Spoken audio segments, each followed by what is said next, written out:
Boa noite. Hoje é quarta-feira, 23 de julho.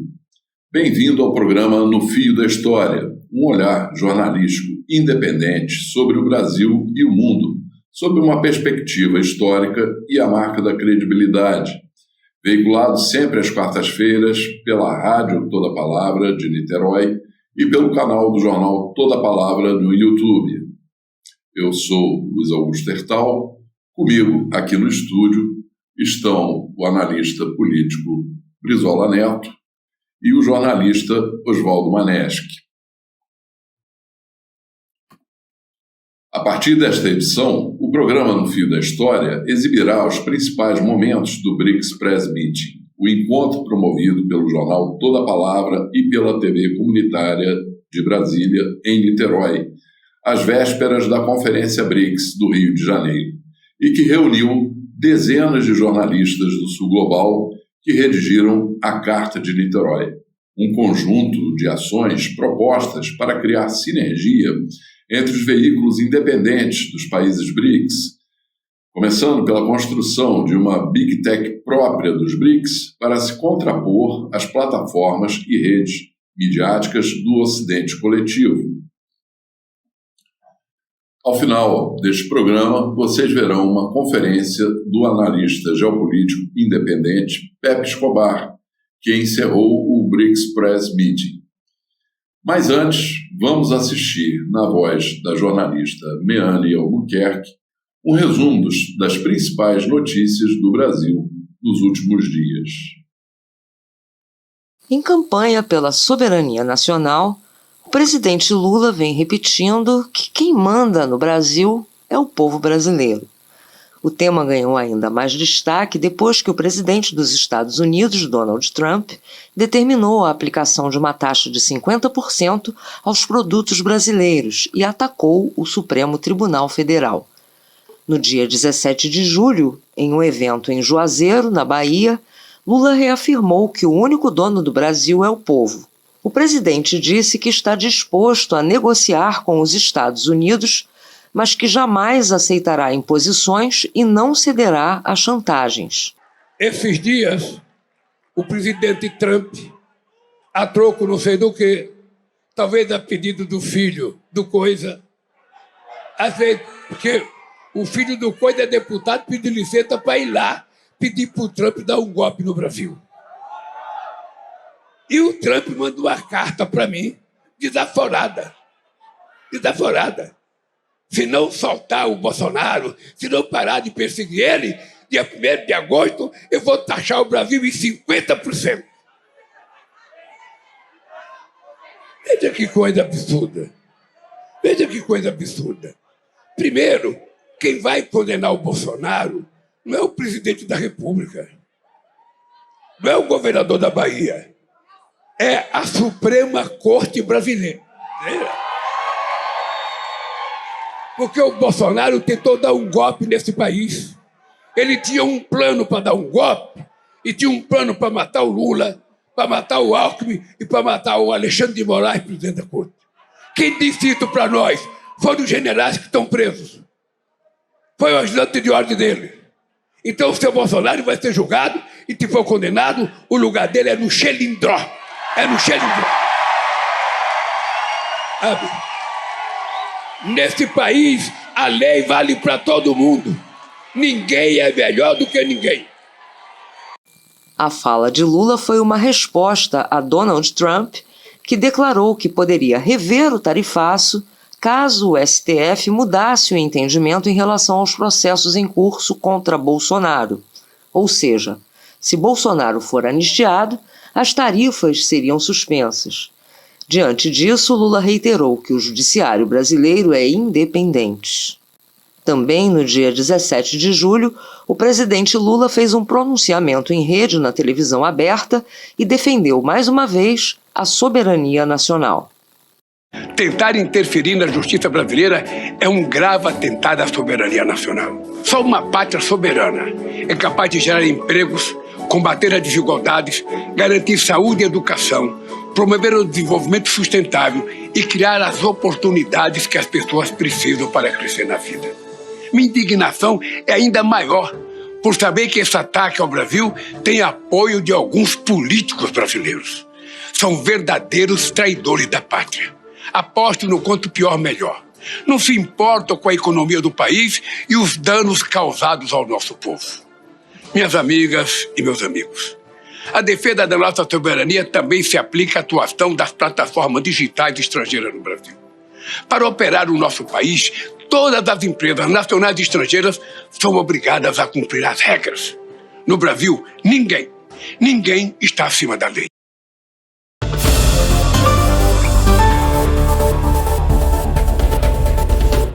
O presidente Lula afirmou na quinta-feira, dia 17 de julho, que o Brasil vai taxar as Big Techs norte-americanas. A declaração foi em resposta ao presidente dos Estados Unidos, Donald Trump, que tarifou em 50% as importações de produtos brasileiros. No Brasil, avançam os debates sobre o papel das plataformas em relação a conteúdos criminosos que circulam nas redes. O Supremo Tribunal Federal decidiu, recentemente, que as Big Techs devem ser responsabilizadas diretamente por postagens ilegais feitas pelos usuários.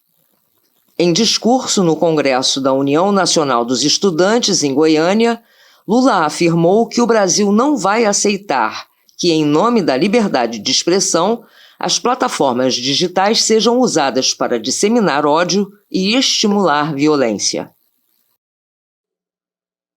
O mundo tem que saber o seguinte: esse país só é soberano porque o povo brasileiro tem orgulho desse país. E eu queria dizer para vocês que a gente vai julgar e vai cobrar imposto das empresas americanas digitais.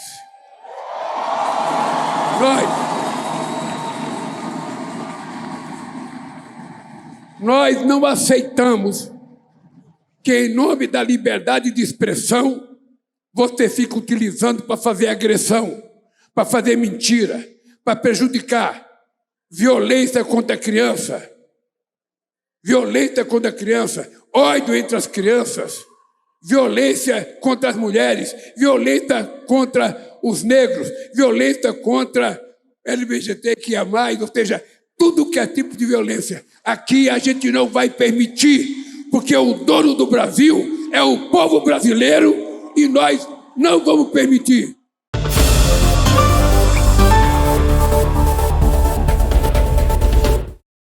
O ex-presidente Jair Bolsonaro está usando tornozeleira eletrônica e cumprindo medidas cautelares. Ele não poderá sair à noite, usar redes sociais, se aproximar de embaixadas e nem conversar com outros réus e investigados pela corte. Bolsonaro foi alvo de uma operação da Polícia Federal no dia 18 de julho, por decisão do ministro do Supremo Tribunal Federal, Alexandre de Moraes. Na decisão, Moraes afirma que o ex-presidente confessou, de forma consciente e voluntária, uma tentativa de extorsão contra a justiça brasileira e que agiu com o filho Eduardo para interferir no curso de processos judiciais.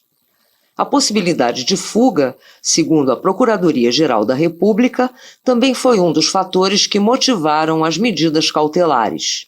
As buscas na casa e no escritório de Bolsonaro, na sede do Partido Liberal, ocorreram no âmbito de uma investigação aberta no STF no dia 11 de julho, 2 dias depois do anúncio do tarifaço de 50% dos Estados Unidos sobre produtos brasileiros. Segundo Moraes, Bolsonaro associou publicamente o fim das sanções de Trump à sua própria anistia, em declaração feita em entrevista coletiva no dia 10 de julho. Na casa de Bolsonaro, a Polícia Federal encontrou um pendrive escondido no banheiro, mas o dispositivo foi periciado e não contém dados relevantes para as investigações. Também foram encontrados $14 mil e R$8 mil, além de uma cópia da ação que a plataforma de vídeos Rumble move contra o ministro Alexandre de Moraes. Horas após a operação contra Bolsonaro, o governo dos Estados Unidos revogou os vistos americanos dos ministros do STF, à exceção de André Mendonça e Nunes Marques, os dois indicados por Bolsonaro, e de Luiz Fux. O PGR Paulo Gonet também entrou na lista de Trump.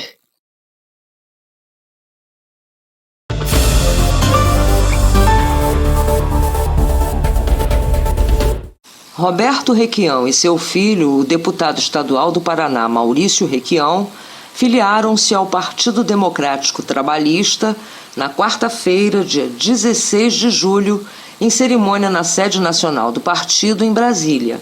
Lideranças pedetistas de todo o Brasil compareceram em peso ao ato, conduzido por Carlos Lupe, presidente nacional do PDT. Lupe classificou o acontecimento como um importante reforço para o trabalhismo nas próximas eleições. É um dia muito especial para todos os trabalhistas. Requião, nosso querido senador Roberto Requião, é um homem que tem um livro de serviços prestados ao país. Não é uma folha, não é uma ficha, é um livro. É um homem que confunde a história democrática desse país com a sua própria biografia.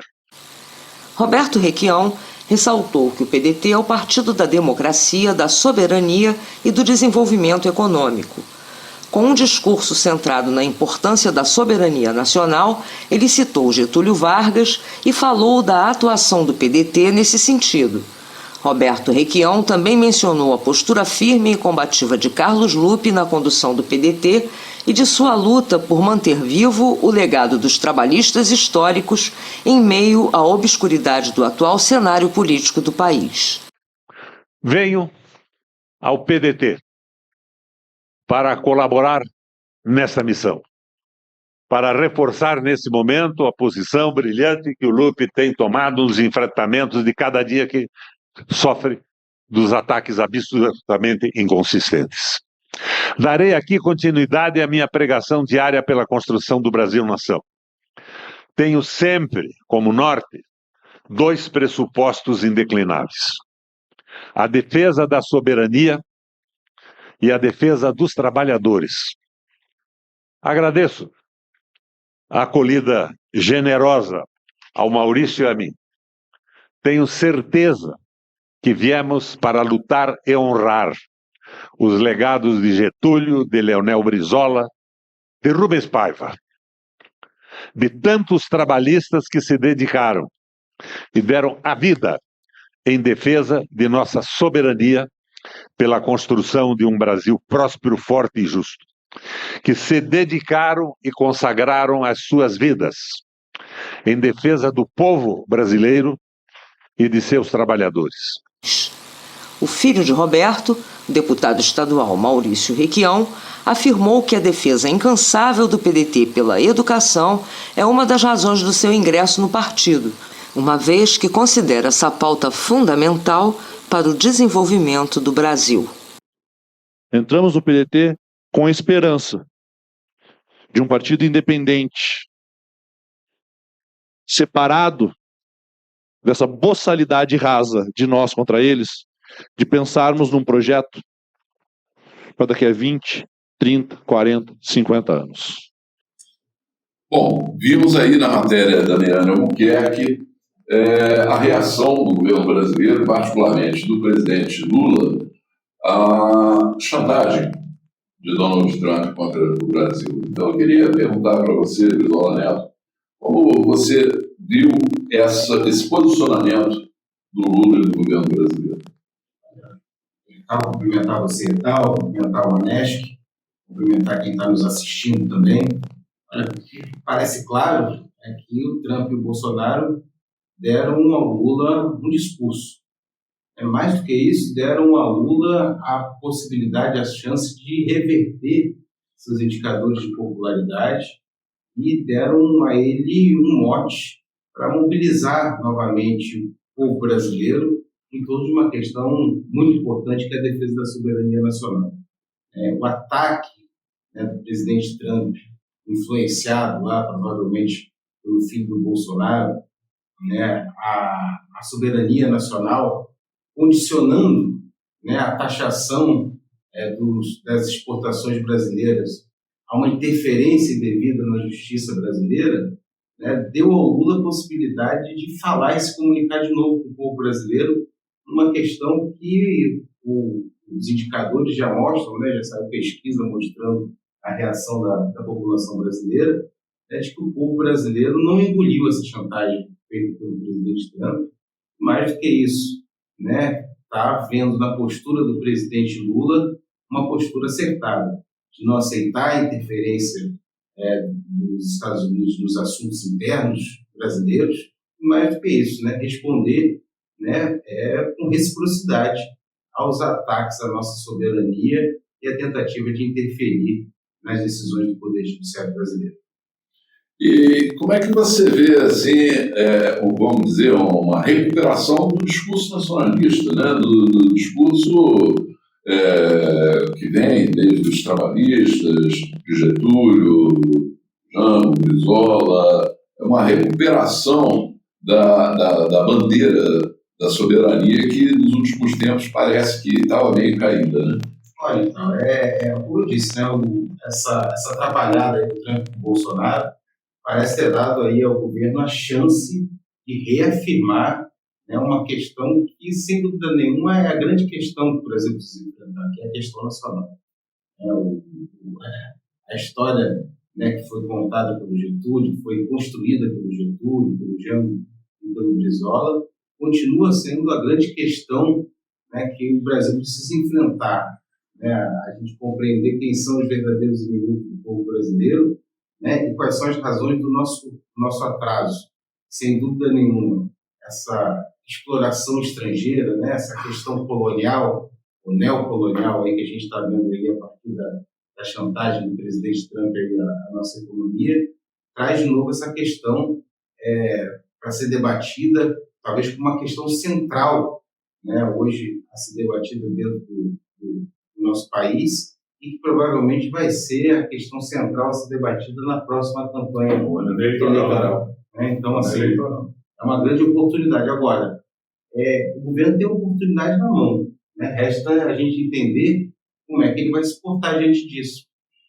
Você tem duas questões, né? Chegando, e parece que a gente não está tendo um caminho de negociação, né? Parece que até o dia 1º dificilmente vai se reverter. Provavelmente essas tarifas virão e serão impostas, que o governo brasileiro vai retribuir, né, vai usar a lei de reciprocidade para responder a esse ataque à soberania brasileira. A gente precisa entender como o governo vai reagir de verdade, porque na questão das exportações, o governo, claro, vai ter que buscar novos mercados, né, para os principais produtos brasileiros que vão passar a ser taxados e vão ter o mercado americano fechado. Agora, na questão das importações, eu acho que está aí a grande possibilidade que o Brasil tem de encontrar um caminho que afirme soberania nacional para promover desenvolvimento econômico e justiça social no nosso Brasil. Porque a gente tem uma possibilidade, praticamente quase todos os produtos, os principais produtos que a gente importa dos Estados Unidos, foram produtos que nós já fizemos ou que fazemos com excelência no Brasil.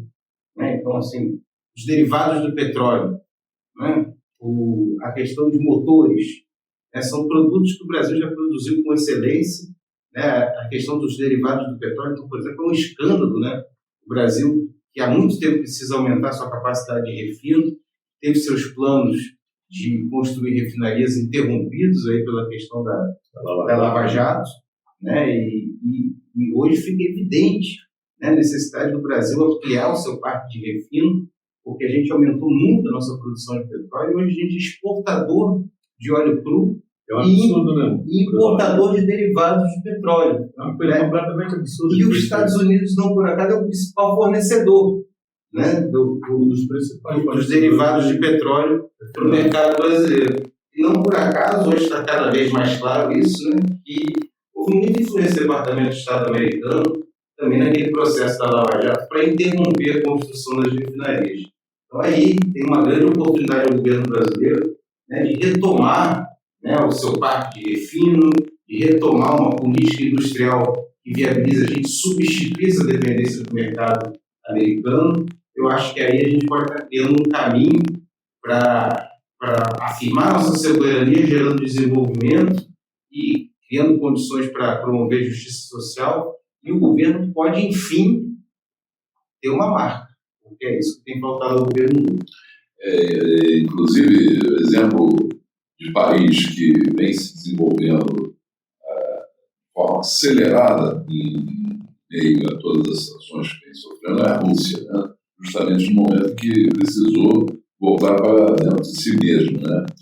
Agora, João Manesc, eu queria te ouvir, porque por trás de toda essa chantagem do Trump está a figura de Jair Bolsonaro, que, como viu da matéria, ganhou uma tornozeleira eletrônica nos últimos dias. Como é que você vê aí essa estratégia da família Bolsonaro esticando a corda, liderando uma campanha entreguista, escrachada, desde os Estados Unidos, desde Washington, né? Porque, bem ou mal, né, a gente tem que não deixar de citar, né, o povo brasileiro tem absoluta noção, né, que o Brasil é um país extremamente rico em recursos naturais, é um país que já foi dito por um grande escritor, seria o país do futuro alemão, né? Seria o país do futuro, e esse futuro nunca chega, né? E nós vemos hoje, já tivemos uma época que o ministro dizia que tinha que crescer o bolo para dividir, esse bolo cresceu e foi dividido. Hoje somos uma das maiores economias do mundo, oitava economia do mundo, se não me engano, hoje, já fomos até melhor do que isso. E como acabou o nosso amigo Brizola de comentar, a hora é que o Brasil tomar muitas providências. O Lula, ele tem que usar essa oportunidade provocada pelo Trump de mexer com uma coisa que estava quieta e meio adormecida no povo brasileiro, que é a defesa da soberania. Getúlio Vargas, ele nunca teve dúvida em relação à questão da defesa da soberania brasileira, por exemplo, na Segunda Guerra Mundial. Getúlio Vargas participou do esforço de guerra pelo lado dos aliados, cedendo aquelas bases aos Estados Unidos no Nordeste, que permitiram, por exemplo, a retomada da Europa, que começou pela Itália e pela ponte aérea que passava pelo Nordeste do Brasil, por conta até da pouca autonomia de voo dos aviões da época, né? Eles precisavam... Base, inclusive, que o Trump queria... Ele volta, agora. Recuperar, agora. Como se fosse propriedade dos Estados Unidos, como se fosse uma extensão do território americano. E nós não temos base americana alguma, como vários países da América Latina, no entorno da gente, já há vários, tem bases americanas no mundo inteiro. Essa questão da guerra hoje lá na Ucrânia, que foi por conta exatamente da construção de bases contra a União Soviética na Europa Oriental, nos ex-países da chamada Cortina de Ferro. Então, quando o Trump vai e toca nessa questão da soberania, eu acho que é uma coisa muito boa, porque o brasileiro tem absoluta confiança no tamanho, na dimensão e na riqueza do Brasil. O brasileiro sabe disso. Agora, quantas toneladas de ouro já foram retiradas desse país e levadas para fora desde 1500, quando os portugueses chegaram aqui? Por que os maiores diamantes existentes da Terra, alguns deles são brasileiros e estão lá fora do Brasil, a gente nem tem noção disso. Em Serra Pelada, eu me lembro de achar uma pepita de ouro de mais de 20 quilos. Não era uma pepita, era um negócio imenso de ouro. O brasileiro tem absoluta certeza da riqueza do nosso país. E o que nós vemos hoje, que o chamado ouro negro, por exemplo, que o Brizola acabou de citar, que é a questão do petróleo, o Brasil não tinha petróleo. Nós vivemos uma crise do petróleo em 74, vocês se lembram disso. Nós não tínhamos petróleo, nós importávamos mais de 90% do que consumimos. O Brasil entrou na Segunda Guerra Mundial sem produzir 1 litro de gasolina, nós não tínhamos refinaria. E pelo fato de não ter, quando Getúlio Vargas cria a Petrobras com essa proposta de abastecer o Brasil, de tornar o Brasil soberano nessa área de energia, cria a Petrobras, e como não tínhamos petróleo, Petrobras, dos caminhos da Petrobras foi exatamente a construção de refinarias por todos os estados brasileiros, porque é quase que um monopólio natural. E a refinaria do Rio Grande do Sul atende o Rio Grande do Sul, a de São Paulo atende São Paulo, Paraná atende Paraná, a da Bahia atende da Bahia, que inclusive foi a primeira de todas, grandes feitas, ainda refinaria, a Landulfo Alves, No governo Dutra, ela foi inaugurada, se não me engano, em 49. Começou no governo Getúlio Vargas, mas foi inaugurada já no governo Dutra, como também a CSN, também, que começou no período Vargas e foi inaugurada com Getúlio. Nem foi convidado para a inauguração da CSN. Essas coisas a gente tem que repetir, porque nós temos uma direita que o nosso grande Nelson Rodrigues falava, que era uma direita extremamente vira-lata, e essa vira-latice, voltando para a sua pergunta, se manifesta em favor da família Bolsonaro com essas coisas ridículas, por exemplo, que nós tivemos essa semana no Congresso, a Miane mostrou isso na matéria, dos deputados brasileiros bolsonaristas de direita e extrema-direita, pagos, alimentados pelo agronegócio, alimentados por essa direita vira-lata brasileira, levantando a bandeira da campanha do Trump dentro do Congresso Nacional. Pois é. Brizola, eu queria ouvir você sobre isso. Você não acha que essa associação dos Bolsonaros, da família Bolsonaro, com Eduardo Bolsonaro em Washington, capitaneando isso, articulando, e essa associação com o Trump nessa chantagem contra o Brasil, contra o povo brasileiro, não acho que isso é um tiro no pé da direita, não? Pensando, né, onde é que está a cabeça desses cidadãos, né? Porque, realmente, é o Congresso Nacional, né, com o slogan de campanha do presidente que está chantageando o Brasil, né, ameaçando empregos, ameaçando desmontar setores econômicos importantes, né, da cadeia produtiva brasileira, especialmente alguns setores tecnológicos, no caso da Embraer, né, que sofre grave ameaça para essas transformações, né, empregos, né, ameaçando 12% das exportações brasileiras. Então, assim, uma questão que pode provocar um grande número de demissões, e esses sujeitos lá, deputados, vão para o plenário, né, defendendo a cartinha do Trump. Olha, assim, eu entendo que por trás dessa chantagem, né, essa chantagem completamente, assim, a palavra não tem outra, é uma chantagem de uma arrogância, né, de uma prepotência, né, de um país, né, que se julga xerife do mundo, né, de querer intervir na justiça brasileira, né, e ameaçar com tarifas, né, setores econômicos importantes da nossa economia. Eu acho que tem coisa que vai estar por trás disso que vai muito além. Né? Não foi por acaso que essas medidas foram anunciadas justamente na semana da cúpula dos BRICS. Então, assim, é claro, para muito além da questão do Bolsonaro, o Trump estava muito incomodado com a reunião dos BRICS, com esse novo alinhamento do Sul global, com a China, com a Rússia. É um caminho que você tem uma realidade, né, que ela está colocada e ela é irreversível, de que existe um novo mundo surgindo, né, um mundo sem uma hegemonia global, que foi a marca do mundo nos últimos 80 anos, que a gente ainda não tem clareza de como está sendo construída, quais serão os alicerces da construção dessa nova ordem mundial, mas o fato é que existem questões que são irreversíveis. Claro, então, a criação do BRICS é uma delas. O BRICS já é uma realidade. Né? O BRICS e suas instituições.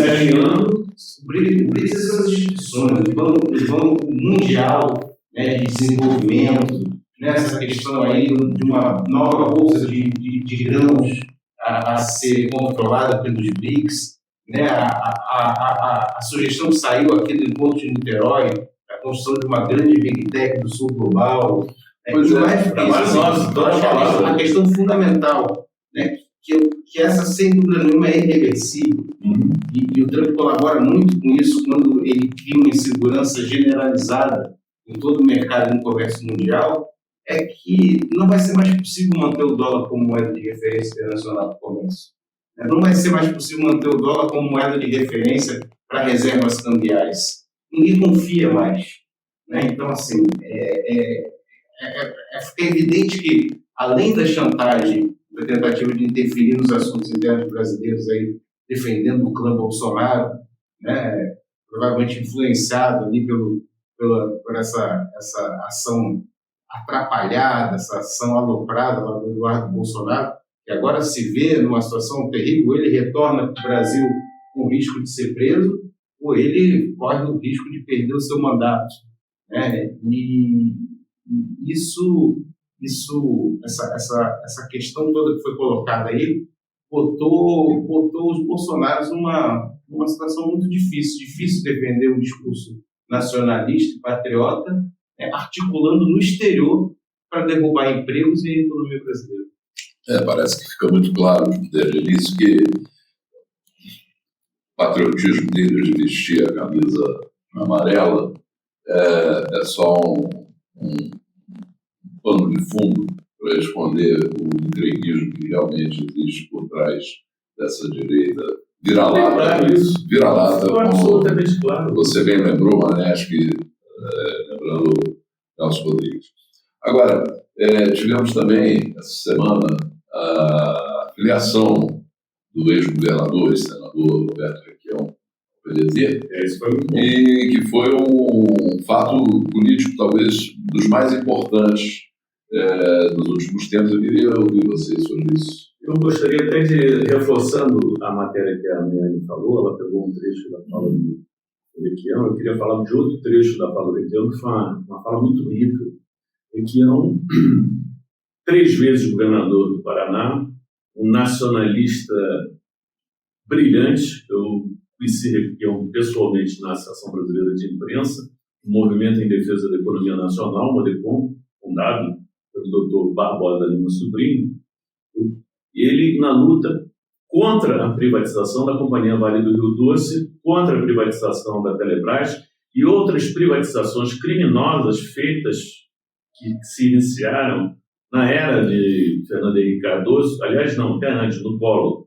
Na verdade, começou no Collor, mas o Collor caiu porque ele não deu, inclusive, continuidade a elas, e isso continuou com Fernando Henrique Cardoso, que se dizia de esquerda, era um cara muito respeitado, depois pediu que o pessoal esquecesse tudo que ele escreveu, porque foi um governo neoliberal de direita que deu margem para todo esse entreguismo descarado, começando, inclusive, pela própria Petrobras. A gente estava falando aqui de petróleo e o Bolsonaro, com a sua viralatice, vendeu a refinaria Landulfo Alves, da Bahia, uma refinaria que, para construir hoje, eu conversei com o ex-superintendente da refinaria lá do Rio Grande do Sul, e ele estava explicando o seguinte: um companheiro, ele é da Associação dos Engenheiros da Petrobras, para construir uma refinaria do tamanho da Landulfo Alves, vendida por Bolsonaro por 1,5 bilhão, Bolsonaro e Paulo Guedes, a gente não pode esquecer que Paulo Guedes foi o grande articulador dessa área econômica do bolsonarismo. Foi vendida essa refinaria Landulfo Alves por 1,5 bilhão de dólares. Parece muito dinheiro. Esse engenheiro da Petrobras, amigo, ele estava explicando o seguinte: para construir uma refinaria desse porte, do tamanho da Landulfo Alves, que é a primeira de todas, das grandes refinarias construídas no Brasil, hoje gastaria-se algo em torno de 12 bilhões de dólares. Um detalhe: levaria-se 8 anos para construir uma refinaria desse porte, que processa 400 mil barris diários de petróleo, e mais 1 ano para botar para funcionar. Bolsonaro entregou isso tudo e Paulo Guedes juntos, né, por 1,5 bilhão de dólares. Não foi à toa que a Madame ganhou aquele colar de diamantes. O almirante da nossa Marinha tentou passar com um contrabando no aeroporto de Guarulhos, em São Paulo. Você lembra que a Madame ganhou um colar e ele ganhou um Rolex também, cravejado de brilhante? É com esse tipo de viralatismo. Como é que ainda pode ter gente, nós estamos aqui num estúdio de televisão, mas como é que pode ter gente que ainda defenda esse tipo de postura, de gente que pede ajuda ao governo americano para invadir o Brasil, para destruir a nossa democracia, que não é tão... é uma democracia frágil. Nós passamos 20 anos na ditadura, estamos vivendo já há mais de 20 anos numa democracia que nós sabemos frágil, onde, por exemplo, o Congresso é controlado pelo dinheiro. Você foi congressista, Brizola Neto, tu sabe como é que funciona muito bem. O Brizola Neto é um dos criadores, foi o relator do projeto de aquisição da pré-sal lá no Congresso Nacional. O Brasil, quando não tinha petróleo, construiu refinarias, a Petrobras passou anos construindo refinarias porque importávamos petróleo. Hoje, nós nos tornamos de importadores de petróleo em exportadores, depois da descoberta do pré-sal. E hoje, mais do que nunca, o olho grande desses estrangeiros, do governo americano, do imperialismo americano, que sancionou a Venezuela, que tomou os recursos, destruiu a Líbia, destruiu o Iraque, destruiu tantos outros países por aí. Hoje nós viramos alvo disso pelo país rico que nós somos. Então, cada vez mais nós, brasileiros, temos que estar preocupados com isso e cobrar desses falsos nacionalistas, esses patriotários, porque eu acho que o cara que veste uma camisa e fica marchando na porta de quartel para pedir um golpe de Estado não passa de um bobalhão, um cara que não cresceu na vida. Ele não sabe o mínimo do mínimo do mínimo de como é que as coisas são feitas na política internacional. E defender esse tipo de postura é horrível. E nós estamos falando do Requião, além dessa parte que que a Miane botou, eu queria só ler um trechinho da fala do Requião, que eu acho que é muito importante, e exatamente sobre essa questão da soberania que nós estamos falando. Quem é Requião? 3 vezes governador do Paraná, senador, e ele hoje é presidente do movimento em defesa da soberania nacional. Você pode olhar lá no vídeo, ele está com esse panfleto sobre a mesa, na posse dele, que resgata uma coisa histórica para todos nós, que é a posição do Dr. Barbosa Lima Sobrinho, que dizia para todos nós, e nos ensinou, que no Brasil, na prática, existem 2 partidos no Brasil, o de Tiradentes e do Joaquim Silvério dos Reis, dos traidores do Brasil. O Dr. Barbosa Lima, lá atrás, brigando contra as privatizações, tinha toda a razão. E hoje é o senador, ex-senador, ex-governador Roberto Requião, o presidente do Movimento em Defesa da Soberania Nacional. Isso aqui foi panfletado lá no dia esse papel foi panfletado lá no dia podendo assinar uma ficha no PDT. E outra coisa que ele disse, que eu quero repetir aqui, que eu acho que é importante dar esse trechinho para vocês, sobre essa invasão pedida pelos bolsonaros do Brasil. Não tivéssemos, entre aspas, Requião falando lá na sede do PDT, no Brasil, não tivéssemos sentido tanto, não tivéssemos entregue tanto, não tivéssemos curvado tanto, o Império Norte-Americano e os calabares brasileiros não ousariam ataques tão insolentes, tão desrespeitosos. O atrevimento de Trump e de seus parceiros nacionais dá a medida de quanto a nossa soberania foi degradada. Se você não se respeita, quem vai te respeitar? As privatizações, terceirizações, concessões, não apenas as praticadas por Fernando Henrique, Temer e Bolsonaro, mas também, isso é importante, as que patrocinaram e continuam patrocinando governos supostamente à esquerda, debilitaram e apequenaram o Brasil-nação. É hora, mais do que nunca, Brizola, é hora, mais do que nunca, do Lula tomar providências consequentes e imediatas. Para citar um exemplo, hoje as tropas de Israel usam petróleo do Brasil para promover o genocídio que estão promovendo em Gaza. Na nossa área de jornalista, a Carta de Niterói denuncia isso, e é importante a gente lembrar isso sempre, só de jornalistas, 277 foram assassinados por Israel pelo fato de serem jornalistas. Hoje, você mesmo passou aquela questão da France Press, a dificuldade que se tem, jornalista é alvo lá em Gaza, porque as tropas israelenses... Sobre essa questão do petróleo brasileiro, o Celso Amorim foi questionado pelo Breno Altman, em entrevista que ele realizou, e ele não soube como sair do Lula dessa questão. Né? Não, pode ter sido um problema pontual, mas não foi. O Brasil está fornecendo petróleo para Israel. Isso está errado, através da Shell. Agora, sobre ainda a filiação do Requião ao PDT, né, com todo esse discurso nacionalista do Requião e com toda essa afinidade ideológica com o trabalhismo, como que você vê essa mudança no quadro político a partir da entrada do Requião no PDT? Olha, a entrada, a filiação do Requião ao PDT é um grande ganho para o trabalho. O Requião, eu diria que seria uma grande confluência. O encontro que talvez tenha sido já tardio, já poderia ter acontecido há muito tempo. Concordo. Porque o Requião estava na luta pelas diretas, o Requião estava na luta contra as privatizações, o Requião foi sempre um defensor, como ele mesmo coloca no seu discurso aí de filiação, da soberania nacional e dos direitos dos trabalhadores brasileiros. Isso. Então, assim, mais Herança vagas, era vagas. Porque isso é difícil da gente encontrar. Né? Então, assim, eu acho que a vida do Requião reforça a nossa identidade. Né? É um líder que tem repercussão nacional, vai contribuir muito para o projeto do PDT para as eleições do ano que vem, tanto no Paraná como a nível nacional.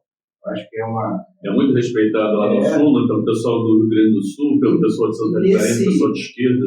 Nesse momento, né, que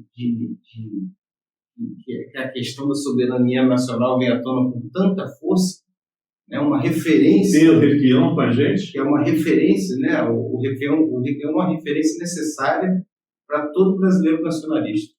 Então, assim, ter o Requião no PDT reforça essa identidade, que é a marca da nossa história, né? Que é o princípio lá da Era Vargas, né? Soberania para o desenvolvimento nacional, desenvolvimento para a justiça social. Então, assim, o Requião dá essa cara ao partido. Então, nesse momento, eu acho que foi um grande encontro do PDT com o Requião. Eu tenho certeza que ele vai fazer esse registro aqui. Eu acho que é um encontro que já poderia ter acontecido há mais tempo, mas que ainda tem muito tempo para produzir frutos. Eu acho que ele já vai começar a produzir frutos agora, nesse momento. Bom, temos agora para exibir a palestra de Pepe Escobar, encerramento do BRICS Press Meeting em Niterói. Foi um marco também ali em torno ali da cúpula dos BRICS, né, o evento de Niterói, que produziu a Carta de Niterói, com propostas importantes para um desenvolvimento de uma mídia anti-imperialista, né, e a principal delas, a criação de uma Binitec, uma plataforma para os BRICS, independentes das plataformas, das redes midiáticas do Ocidente. Isso vem num momento, inclusive, em que o Banco dos BRICS, o NIDD, investe numa pesquisa de viabilidade também de implantação de cabos submarinos para os BRICS, ou seja, dotar os BRICS de total independência e autonomia em termos da circulação da informação, né? Então, já nos despedindo, eu queria assim, que vocês colocassem as últimas considerações aí desses assuntos para a gente passar a ouvir Pepe Escobar. Isso, acho que ouvir o Pepe sempre é bom, né? A gente tem a oportunidade de receber as informações de alguém que está lá do outro lado, né? Que vive lá no Oriente, né? Está sempre entre a Rússia, a China, né? o leste da Ásia, que traz ali uma informação que não circula na grande mídia, né? Que traz uma visão de todas essas questões, todos esses enfrentamentos, né? do Oriente com esse Ocidente coletivo aí, né? Liderado pelos Estados Unidos. Então, tem informações precisas sobre a guerra da Ucrânia, informações precisas sobre a questão do Israel com o Irã, de Israel com a Palestina. Então, assim, ouvir o Pepe para nós é sempre muito bom, é uma referência importante, é alguém que traz uma informação que não circula na grande mídia. Então, essa palestra dele aí no Encontro de Niterói, com certeza vai ser muito apreciada aí por quem está nos acompanhando. Eu faço questão de registrar, Vitral, a importância desse encontro aqui em Niterói e a presença do Pepe Escobar, que como ele é tudo isso que o Brizola falou e mais alguma coisa. Eu trabalhei muitos anos no Jornal do Brasil, exatamente no internacional, e o Pepe é tudo isso que o Brizola falou de escrever e muito mais, porque ele está muitos anos já fora do Brasil, ele viaja por toda a Ásia, ele explicou isso para a gente, ele contou a história pessoal dele nesse vídeo que vocês vão ter a oportunidade de assistir. É um vídeo onde ele explica que foi criado aqui no Rio de Janeiro, foi para a Ásia por opção pessoal, trabalhou no estado de São Paulo, na Folha de São Paulo, com todos nós, no grande jornal aqui do Rio de Janeiro e de São Paulo, mas fez uma opção de ir para o exterior e ele se aperfeiçoou nisso. Olha, o Pepe, na minha opinião, hoje, em termos geopolíticos, é o melhor articulista, e vocês vão ter a oportunidade de ver isso aqui no canal do Toda Palavra, muito graças a tal. Aí eu faço questão de, não é puxação de saco, não. Eu quero fazer um elogio pessoal a você, que você foi a grande cabeça da montagem desse Niterói Press Meeting, que teve aqui em Niterói gente da imprensa internacional, jornalistas independentes, exatamente essas pessoas que hoje não aparecem na Rede Globo de televisão, não aparecem no canal da Record, não aparecem no canal da Jovem Pan, não aparecem em lugar nenhum, porque são jornalistas independentes e fazem jornalismo de verdade, como aqueles companheiros nossos que estão sendo mortos, assassinados lá em Gaza por Israel. Fazer jornalismo independente, minha gente, olha, dá um trabalho danado, é uma coisa muito complicada. Eu quero te dar os parabéns, Hertal, pelo fato de você ter se empenhado tanto e ter feito isso aqui em Niterói. Foi uma construção coletiva ali, com vários veículos participando, veículos importantes do Sul Global, como a Prensa Latina, a Telesul, Sputnik, TV BRICS, e foi realmente um momento que eu acho de construção dessa sinergia de uma mídia anti-ocidental, de uma mídia realmente multipolar. Independente. Bom, ficamos aqui então agora com Pepe Escobar, no encerramento do BRICS Press Meeting, e até a próxima quarta-feira, quando voltaremos com o programa No Fio da História.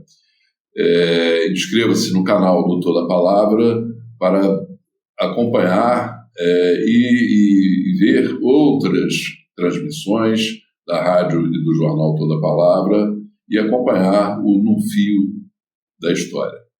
Um abraço, até a próxima quarta-feira.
Dito isso, então, eu queria passar para o nosso tema, né, os desafios do Sul Global, mas eu quero te propor um corte sobre o papel central da comunicação, né, que eu acho que é o tema. Não sei se você acompanhou, o Hertal ou o Beto falou, acho que foi o Beto que falou, que vai ser lançada a Carta de Niterói. A Carta de Niterói é um documento que vai ser entregue ao governo brasileiro, propondo ações concretas no campo da comunicação. Então, já que a gente está aqui em Niterói, quer dizer, e esse é o foco do encontro, queria te pedir, óbvio que você sempre, quer dizer, tem um pensamento assim, quer dizer, muito rico e aborda vários temas, mas também trazer esse desafio centrado também na comunicação. Agora, com a palavra, o nosso querido Pepe Escobar. Valeu, gente. Obrigado.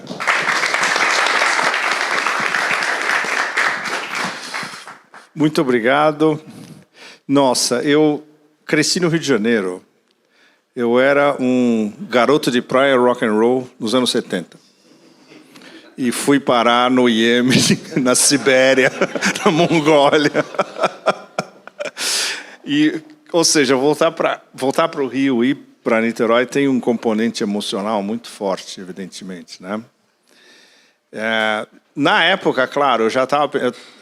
Antes de eu entrar na universidade, e nos primeiros anos da universidade, nos anos 70, eu queria viajar o mundo. Eu queria conhecer o mundo por dentro. Ao mesmo tempo que eu tinha uma ligação muito forte com o Rio. Eu sou paulista, mas a minha ligação com o Brasil era o Rio de Janeiro, essencialmente. Pouca gente sabia disso. Menos os meus amigos cariocas que me chamavam paulista. Todo fim de semana que eu vinha para cá. Mas eles entendiam por que eu amava o Rio de Janeiro. E tinha uma ligação íntima, Rio de Janeiro, Califórnia. Tinha a ver com a ligação Flower Power, Summer of Love e tudo aquilo. Tinha a ver com contracultura. E tinha a ver com o espírito livre do Rio. E tinha a ver com o passado recente, bossa nova, extremamente chique, moderno e modernista do Rio. E São Paulo eu via como uma Chicago cinza, sem charme. Isso na época. Depois eu fui reavaliar a relação com São Paulo. Eu entrei em jornalismo quase por acaso. Eu queria fazer filosofia. O que era uma... Nos anos 70 não era exatamente uma grande ideia, né? Eu contei isso na Rússia, eles morreram de rir. E para o George Galloway, meu amigo George Galloway, em Londres. Eu falei, George, você não acredita o que eu ia fazer quando eu tinha 22, 23 anos? Eu queria fazer um mestrado na Sorbonne sobre Nietzsche. Aí eu falei, sabe o que eu fiz? Eu fui para Londres escutar o Clash. George Galloway disse, sábia decisão. Bom, então música, né? Porque eu cresci com música, muito por influência do meu pai, jazz, basicamente. E logo no começo, uma fusão jazz, bossa nova e todas as vertentes de música negra americana. E depois a Tropicália. Então era um mix Brasil, cultura negra americana, substancialmente. Claro, cultura rock branca americana e inglesa, mas substancialmente a música, a evolução de todos os ritmos e sons da música negra americana, que era a música dos escravos. Então você tem uma identificação imediata com quem estava na escala mais baixa socialmente. E os grandes outsiders americanos, a grande maioria, são músicos.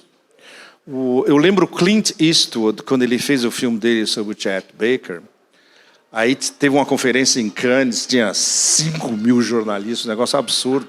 A coisa mais legal que ele falou, só tem 2 formas de arte que os Estados Unidos deram ao mundo. O western e o jazz. Ele simplificou, porque... não haveria jazz sem gospel. E ele esqueceu de rhythm and blues, soul music, mas ele resumiu muito bem.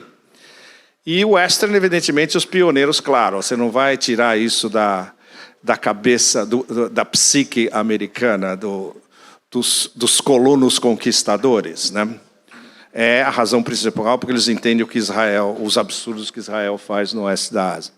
Bom, até eu chegar no seu tema vai ser complicado. Viu? Ufa! Bom, mas pode-se dizer que eu tive uma intuição perversa no início da minha estrada jornalística. Eu nunca achei que eu tinha profissão, na verdade. Eu sempre gostava de escrever e eu achava que eu escrevia bem. E os meus professores diziam, você escreve bem. Eu falei, bom, então eu tenho que fazer uma carreira com isso, pelo menos. E quando eu comecei, por exemplo, um dia você desembarca, ainda jovem, numa fábrica de loucuras que é a redação de um grande jornal, que é um microcosmo da vida. É guerra e paz dentro de um ambiente fechado. E você aprende muito logo nos primeiros dias e semanas. Aí eu cheguei na redação da Folha de São Paulo em 1982, no meio de uma ditadura militar. Eu tinha voltado da Europa. Era o meu primeiro emprego sério. Eu tinha trabalhado no Festival de Cinema do MASP, por exemplo, mas aquilo era uma diversão, né?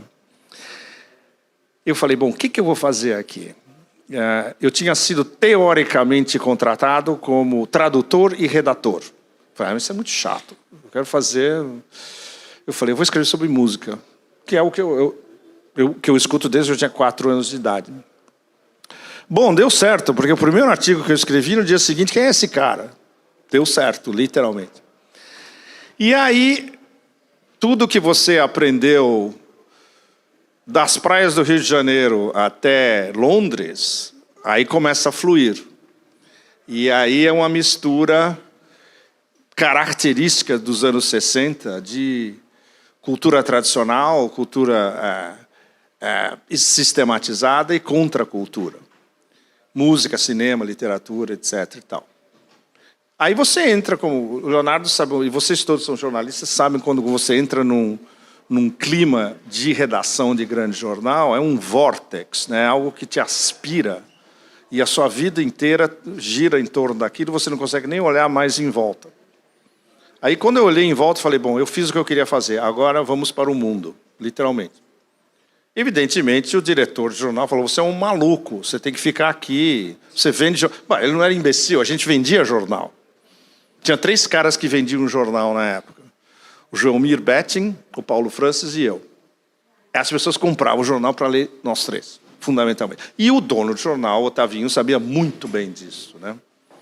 Eu falei, não, eu vou embora, eu vou para o mundo, literalmente. E o resto da vida dele, ele me odiou porque eu virei um traidor da Folha de São Paulo. Bom. Então, desde o começo, eu tinha essa ideia. Ok, eu quero ver o mundo, viver nos pontos chaves, entender por dentro, escrever sobre e tentar explicar para as pessoas por que tudo isso é importante. E aí veio, evidentemente, o fluxo do tempo e o fluxo da história intervindo. Eu comecei no Ocidente, comecei na Europa, passei para os Estados Unidos, voltei à Europa, e um belo dia eu percebi que eu tinha que ir para a Ásia, viver a Ásia por dentro, para entender a Ásia.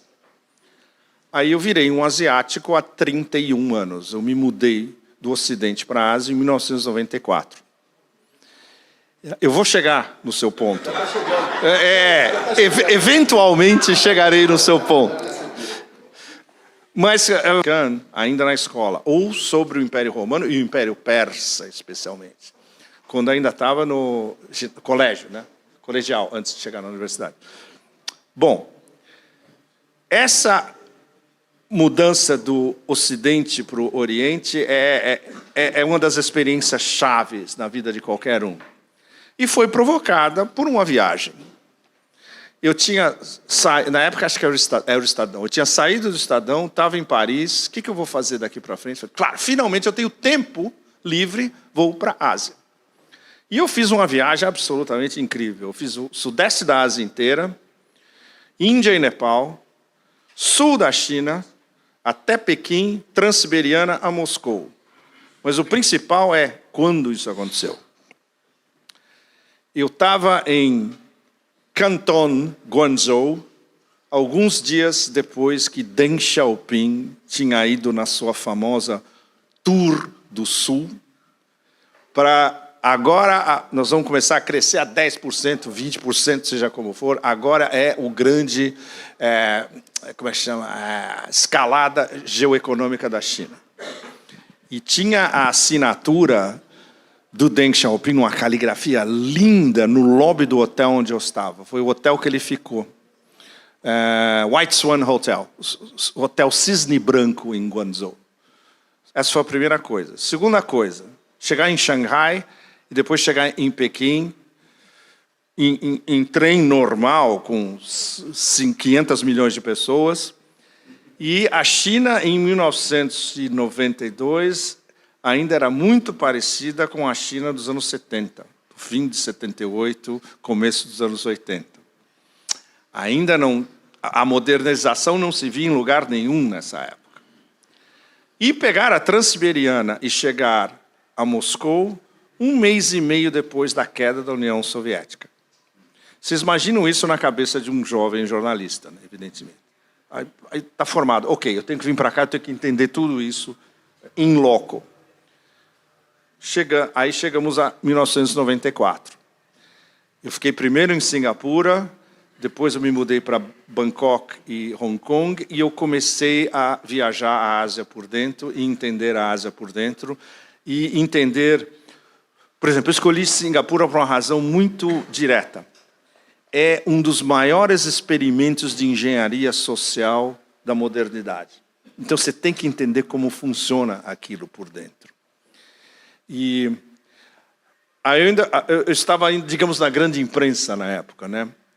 Vocês devem conhecer a revista Carta Capital. Na época se chamava Carta. O primeiro número da revista Carta, o Mino falava, você vai ser o nosso correspondente na Ásia. Eu falei, Mino, estou indo agora. O primeiro número da revista Carta tinha um especial do Vietnã, que eu tinha viajado do Vietnã de norte a sul, 10 páginas, 12 páginas. Acho que foi a primeira vez que saiu na imprensa brasileira algo parecido, né? No segundo tinha Singapura. Eu tentando explicar esse experimento de engenharia social no sudeste da Ásia. Um misto de clube inglês e porta-aviões militar americano. No sudeste da Ásia, do lado do Estreito de Malaca. Na época, ninguém estava falando por que o Estreito de Malaca era importante, né? O Ocidente não sabia disso. Eles, lá, sabiam, claro, historicamente. Aí eu continuei na imprensa, na grande imprensa por algum tempo, Estadão, Gazeta Mercantil, até o final do milênio. E aí chegou o clique final que estava faltando. Como falar para um público global? Que é uma coisa que estava sempre na minha cabeça. Foi quando eu conheci uma publicação que se chamava Asia Times. E aí eu estou chegando no seu ponto. Que muito pouca gente sabe. Bom, no Brasil acho que ninguém sabe. Foi um dos experimentos de mídia mais extraordinários dos últimos 25 anos. Um website pequenininho, com 3 na redação na Tailândia, uma pequena rede de correspondentes espalhados pela Ásia, com total liberdade de trabalho, ocidentais e orientais, dando o ponto de vista da Ásia sobre relações internacionais. Não tinha nada parecido com isso. Quem fundou o Asia Times? Aí entra a iniciativa privada com foco, com visão. Um magnata de mídia sino-tailandês, chinês-tailandês, família do sul da China, foi para a Tailândia, casou com a aristocracia local, que é um caminho muito peculiar, mas normal, no sudeste da Ásia, tinha vários interesses e também tinha interesse em mídia. E ele fundou um jornal, em 1995, no fim de 95, com uma agenda absolutamente louca, porque ninguém tinha pensado nisso. Ele queria competir com o Financial Times e o Wall Street Journal, de cabeça, para contar a história do milagre asiático do ponto de vista asiático. Em termos de jornalismo, ninguém tinha feito algo parecido. Ele foi o primeiro. Ele chamou alguns dos melhores intelectuais tailandeses, tinha 2 americanos, um deles um cara que tinha trabalhado na era Reagan, como assessor do Conselho de Segurança Nacional, mas ele precisava de uma ligação americana, porque ele queria que o jornal desse certo nos Estados Unidos também. E a ambição era tão grande, e isso o Leonardo, como publisher, deve entender. Ele tinha 3 impressões em 3 cidades simultâneas, Bangkok, Singapura e Hong Kong, e tinha uma edição americana que saía na Califórnia de manhã. Era extremamente ambicioso tudo isso, mas custava uma grana absurda, tudo isso. Isso final de 95. O que aconteceu com a crise de 1997? Que começou com a crise do Baht. Todas as dívidas dele eram em dólar. Ele perdeu tudo. E praticamente foi à falência. Fechou o jornal. Passou 98, 99, 2000. Aí um belo dia, alguém me diz, olha, eu vi um anúncio, tem um website lá na Ásia, e eles estão procurando jornalistas, correspondentes. Eu falei, não é possível. Eu mandei uma carta para eles, de um aeroporto, com o meu currículo vitae, com a minha experiência, falar, Eu estou viajando, quando eu voltar, vamos nos encontrar? Eles falaram, claro. Eu voltei da África, nos encontramos em Bangkok e fechamos um deal na hora. Eu passei a ser o correspondente itinerante do Asia Times. É uma história extraordinária, no fundo. O mais extraordinário é o que aconteceu alguns meses depois. 11 de setembro. Quem estava lá antes do 11 de setembro? Tinha 2 caras. O nosso correspondente paquistanês em Karachi e eu. No dia seguinte, todo mundo nos Estados Unidos estava lendo aquele pequeno website da Ásia, porque tinha uns caras que estavam lá, no Afeganistão, antes que acontecesse tudo. E nas zonas tribais e tudo. A gente dividia. Eu ficava entre as zonas tribais e Islamabad, a capital, depois para o Afeganistão, ele ficava em Karachi. Vocês acreditam que esse cara me levou na mesquita em Karachi, onde estudaram todos os talibãs, todos os chefes talibãs, e era a mesquita favorita do Osama Bin Laden. E eu fui disfarçado de scholar canadense. Mudo, sem abrir a boca, porque eles não podiam, muito menos falar em inglês, evidentemente. Então, bom, aí a nossa aventura jornalística, chegando ao tema do Leonardo, por causa de um mecenas bem intencionado, mas com uma visão global da Ásia, ela decolou e esse website se transformou num ponto de referência porque ele era uma coisa que ninguém fazia na época. Para vocês terem uma ideia, era muito pouca coisa por dia. A gente tinha no máximo 5 matérias ou colunas por dia inéditas, porque tinha uma equipe muito pequena. Na mesma página, você tinha o porta-voz não oficial do Kim Jong-il da Coreia do Norte, assinado por ele, e um neocon americano.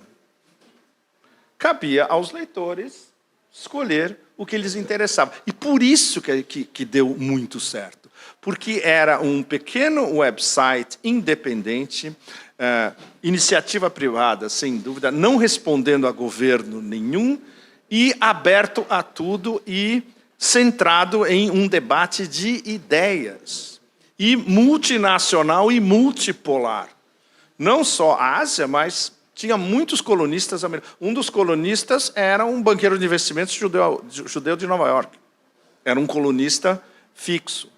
Mas a gente tinha, por exemplo, um especialista militar da inteligência indiana. A gente tinha analistas militares paquistaneses. E eles brigavam nas nossas páginas. Então, a aventura, do ponto de vista técnico, jornalístico, era um negócio único. Claro, tempo de duração. De 2001 até 2014, o que é enorme, na verdade. A gente passou por tudo. A gente passou da guerra do Afeganistão, a guerra no Iraque, os gritos dos neocons querendo bombardear o Irã em 2005 e 2006.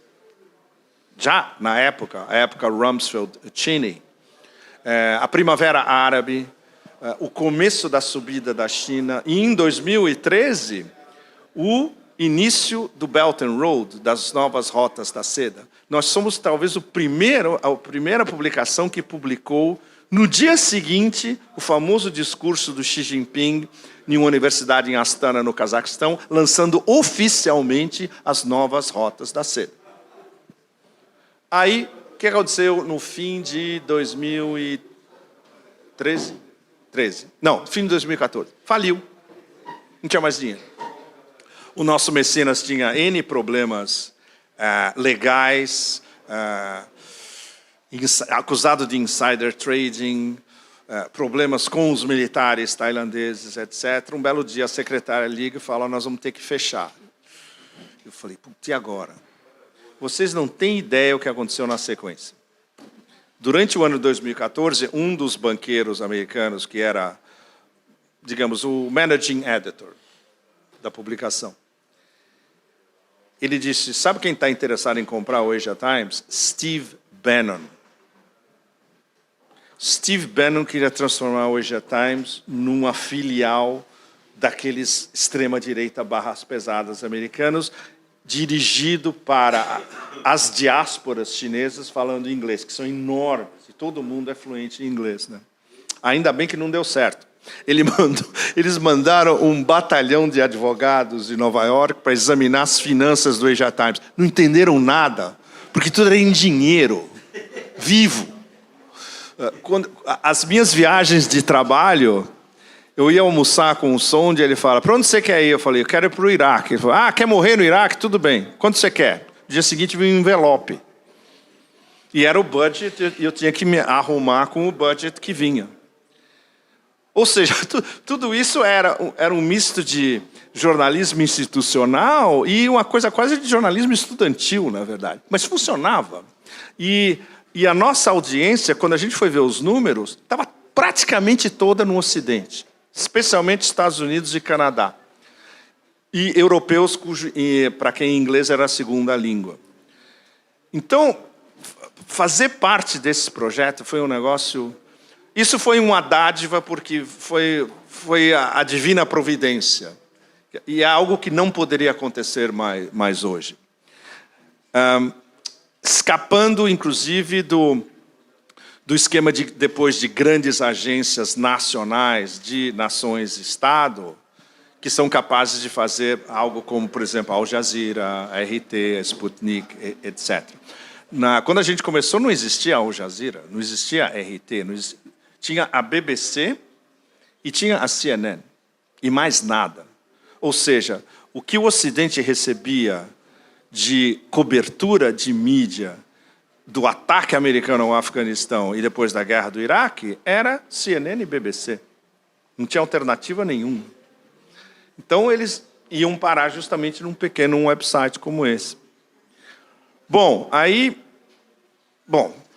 Muito depois, evidentemente, eu terminei voltando para o Asia Times. Mas aí os proprietários eram um bando de banqueiros americanos. Não durou muito. Durou 5 anos no máximo. Eu terminei saindo há 3 anos e meio, e eu fiquei totalmente independente, né? Escrevendo, inclusive, para a mídia russa, que aos poucos os russos começaram a me chamar. A Sputnik me chamou a primeira vez quando eles lançaram o website. Cheguei no seu ponto. Agora, o que eu tenho que responder da sua pergunta?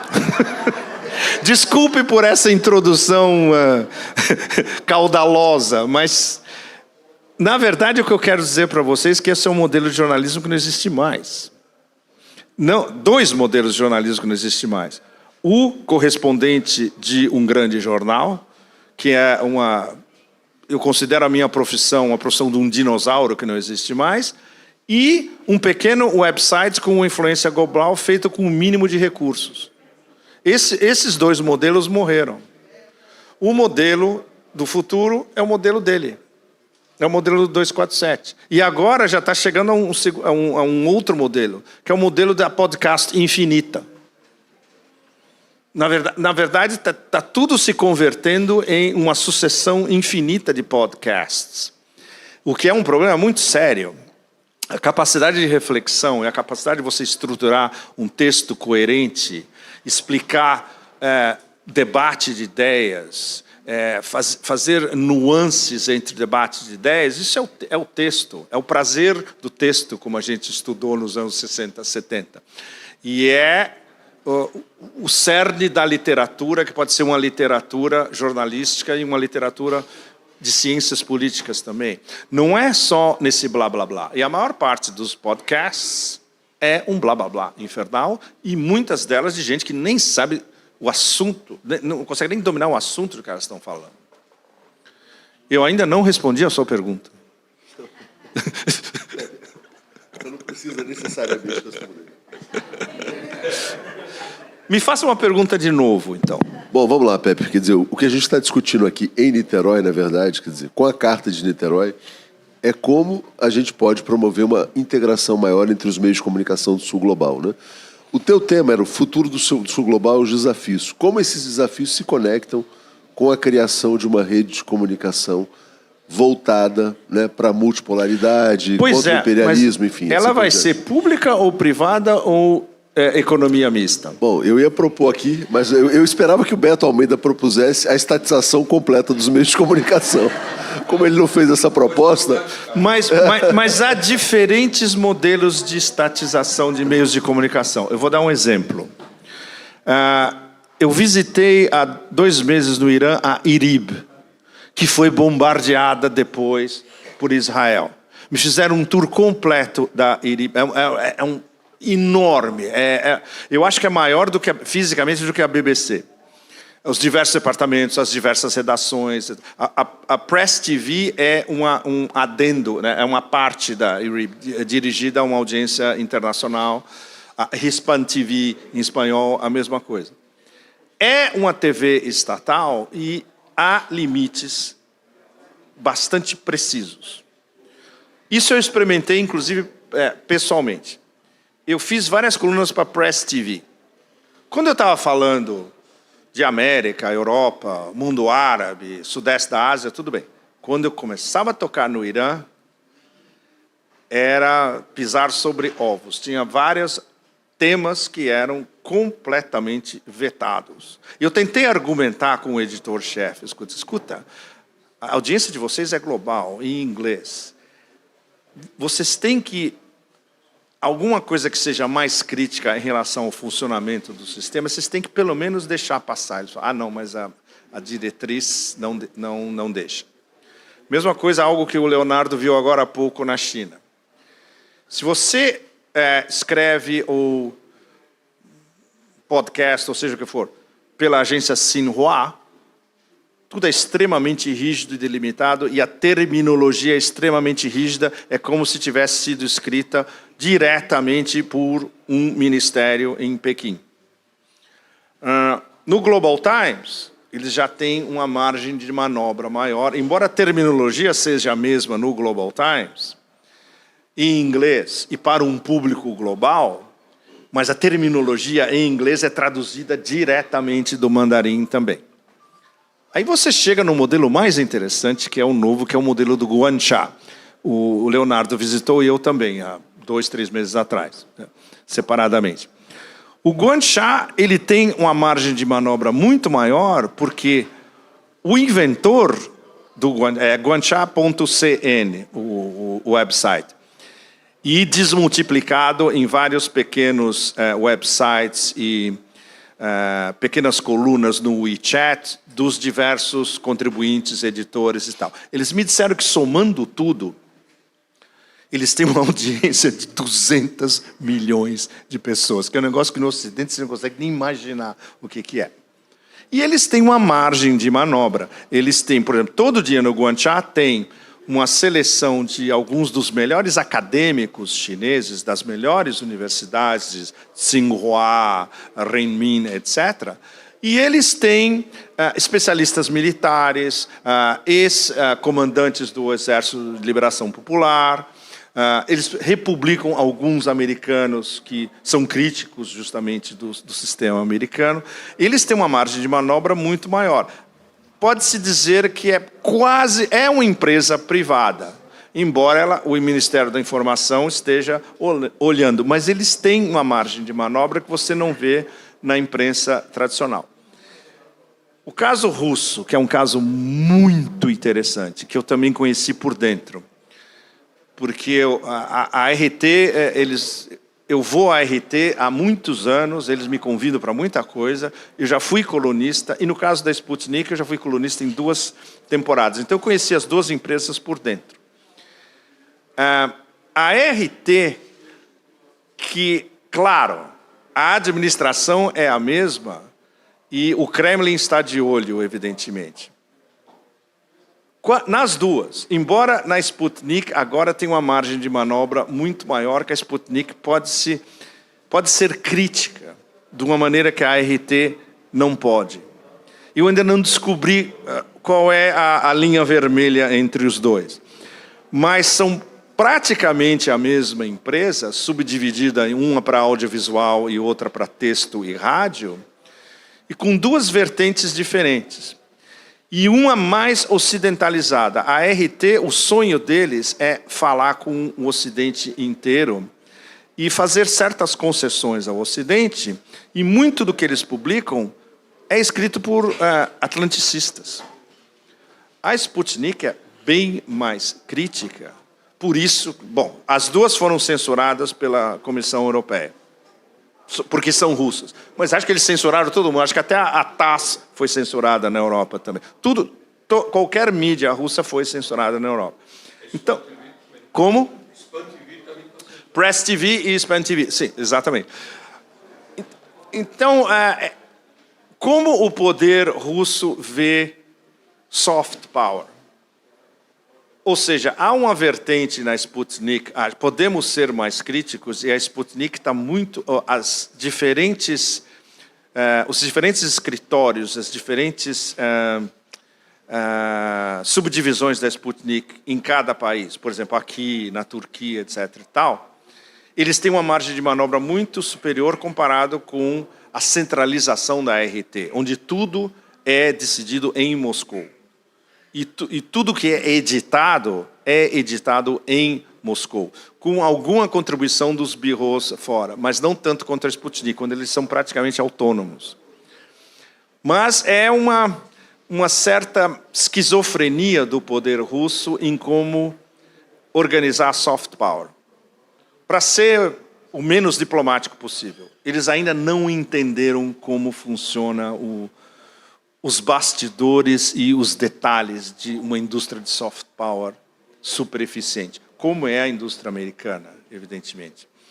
Eles estão tentando escapar da armadilha, mas muitas vezes eles deixam de expor o ponto de vista russo em detalhes sobre um assunto extremamente explosivo e eles adotam um ponto de vista atlanticista, ou eles reproduzem um analista americano que não conhece a Rússia e não está falando do ponto de vista russo.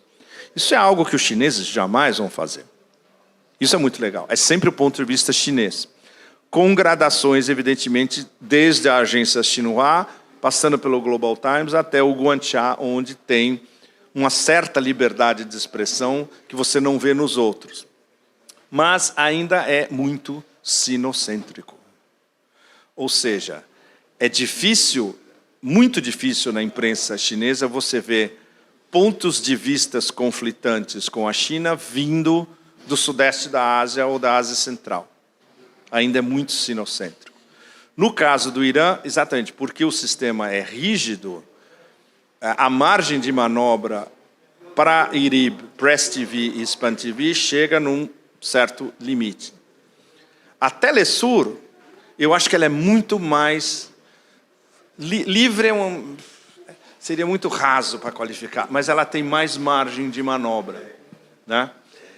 E no Brasil eu não sei, porque o Brasil não tem uma empresa estatal forte de mídia, né?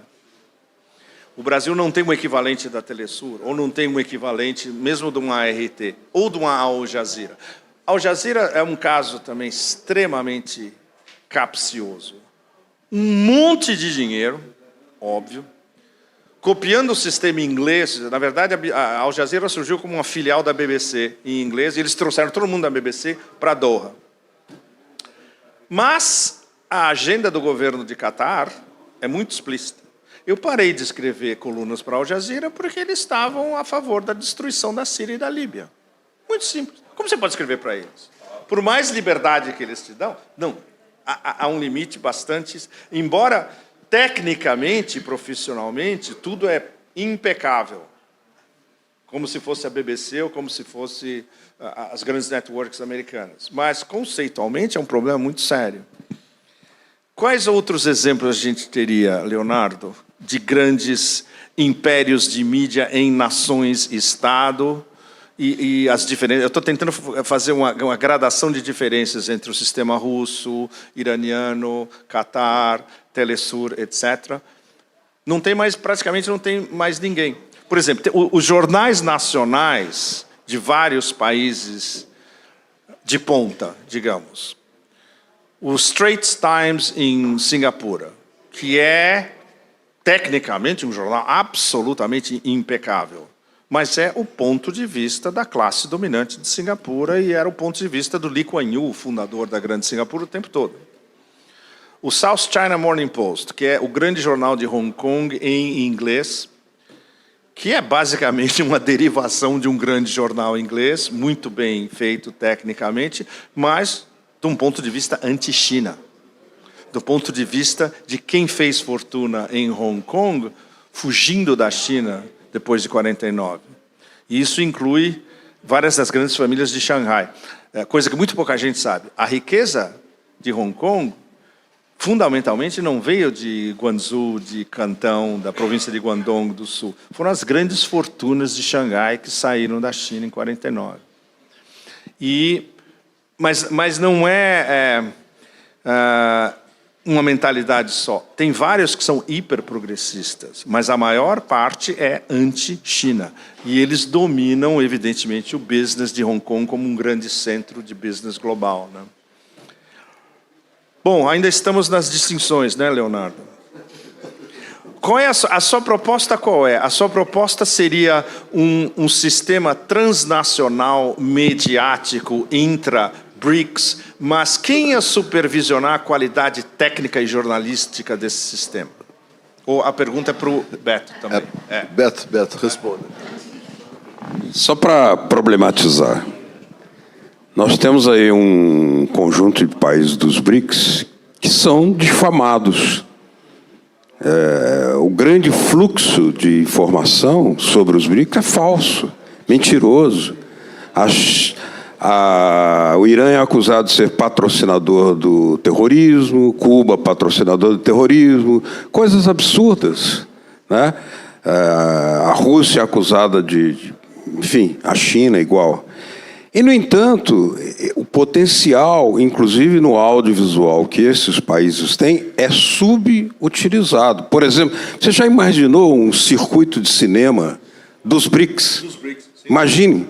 Você sabe que tem cineastas russos que estão pensando em fazer um festival de cinema euroasiático que pode se expandir para um festival de cinema BRICS. Já está sendo discutido.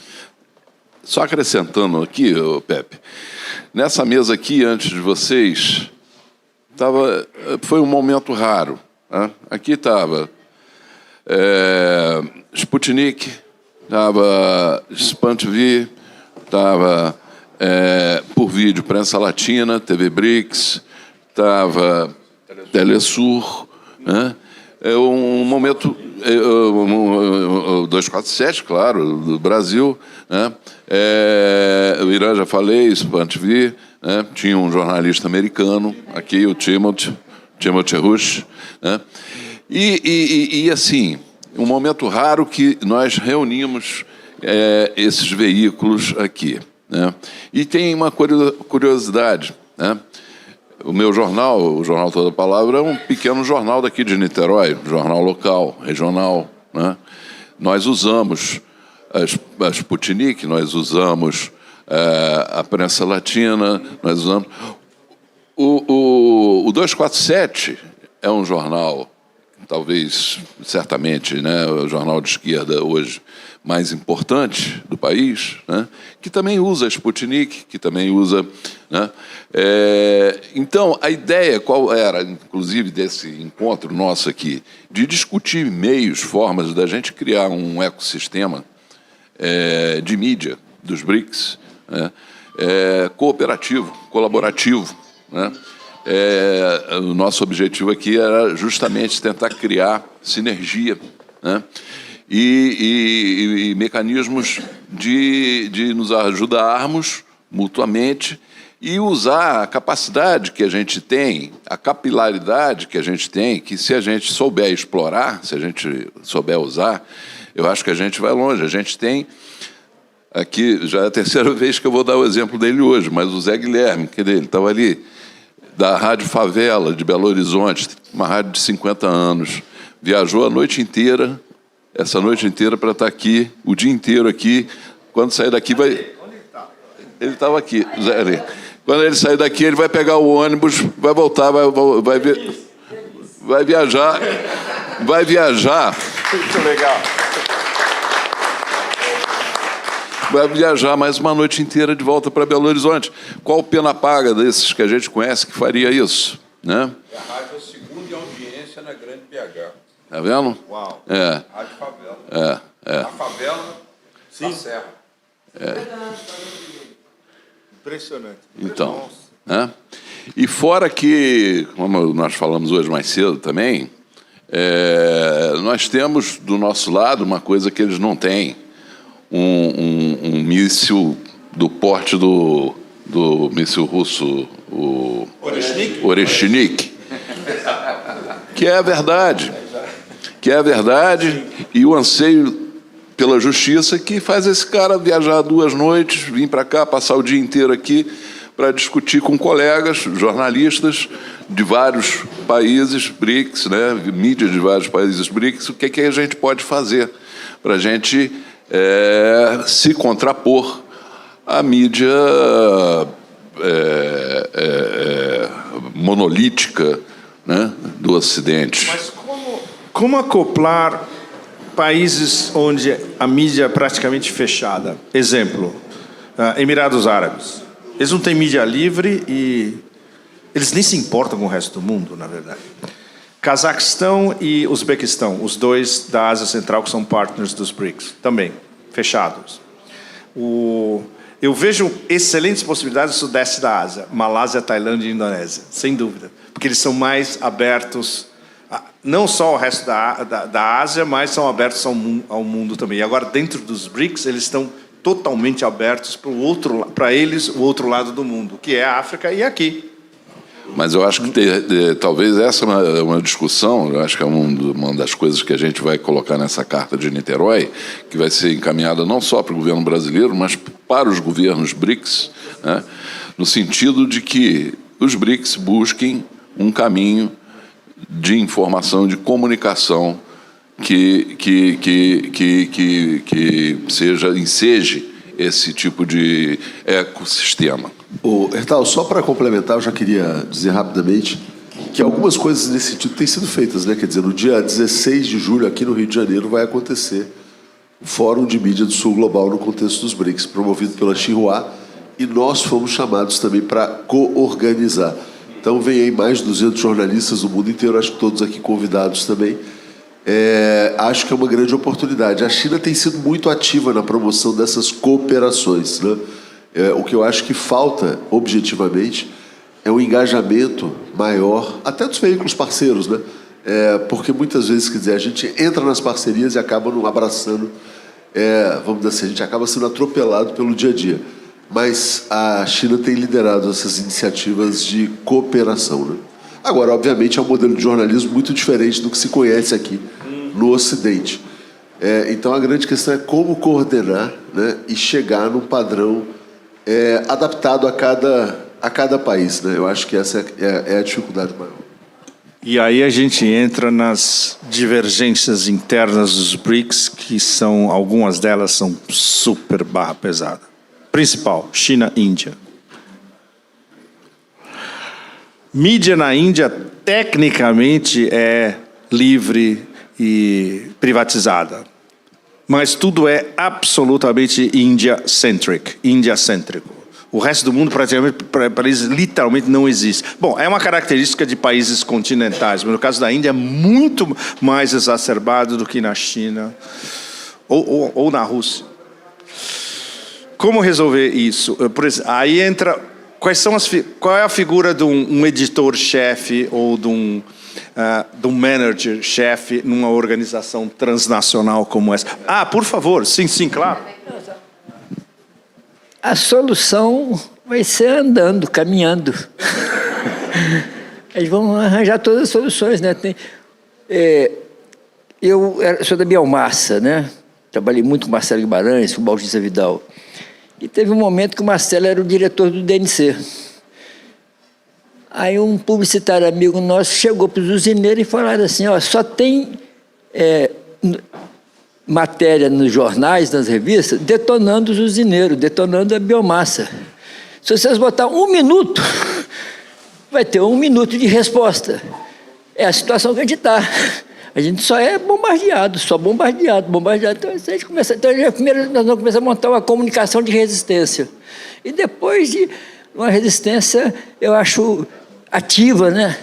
Mas a gente precisa começar a conversar, porque É através de Hollywood que foi dominado o mundo, é através dos meios de comunicação estadunidense, instrumentos de guerra desse império que a partir de 50 tomou conta do Brasil, ao ponto dos dois gangsters, são os dois maiores nomes da comunicação do Brasil, Roberto Marinho e o outro lá, o chato. Então, esses que são os nomes. Então, assim, porque a gente não respondeu. Acho que a partir da hora que a gente para, senta, eu acho a riqueza hoje aqui das mesas aponta vários caminhos. E a gente caminhando, a gente vai ver o que é preciso. Aí vai montando os times, as coisas, com muita briga, muita confusão, que a gente também gosta de ter essas disputas, né? Mas eu acho que é caminhando. Sabe? Tem uma coisa assim que é nova para a classe trabalhadora. Quando surgiu, a gente descobriu a escrita, a gente sai da pré-história e entra na história. A questão da a digitalização da comunicação, eu acho que ela vai trazer um fenômeno na vida humana semelhante. É a única vez na história da classe trabalhadora que ela tem os meios de produção da comunicação e da transmissão na mão. Nunca a gente teve isso. E a classe trabalhadora só tem 10, 15 anos com isso. Eles estão desde Gutenberg, sabe, matando. Quem rebelou era morto, era exterminado. Então é a primeira vez que a gente tem essa mudança também, que é possível que a classe trabalhadora tem 600 anos de imperialismo. Agora tem um mundo multipolar, sabe? Então eu acho que a gente é de extrema, até para anunciar esse outro mundo que é possível, necessário. Então a gente tem que começar a ver como é que se faz. Posso só fazer um complemento antes de te passar rapidamente? E ele também vai falar. Você tocou num ponto fundamental, né? Quer dizer, pela primeira vez as pessoas estão tendo os meios de produção. E acho que a gente está vivendo uma situação atual, acho que o Pepe nem está ciente disso, de uma tomada de consciência aqui no Brasil, com esses vídeos curtos que começaram a ser feitos, né? As pessoas aprenderam, então, que os meios de comunicação são aparelhos ideológicos da classe dominante, né? Pela primeira vez, então é isso que a Globo faz, é isso que tal veículo faz, quer dizer... Eu acho que o momento é muito rico, né? São pequenos vídeos que estão circulando, Pepe, você nem deve estar ciente disso, mostrando como os meios de comunicação dominantes estão a serviço aqui dos bilionários, né? Mas isso tem funcionado. E uma importante autoridade ontem me disse que é a primeira vez, desde junho de 2013, que a comunicação progressista sai das cordas, né? Quer dizer, com isso que está acontecendo no Brasil. Então, só isso que eu queria acrescentar. Está incomodando muito, né? Quer dizer, eles sentiram, né? Eles sentiram.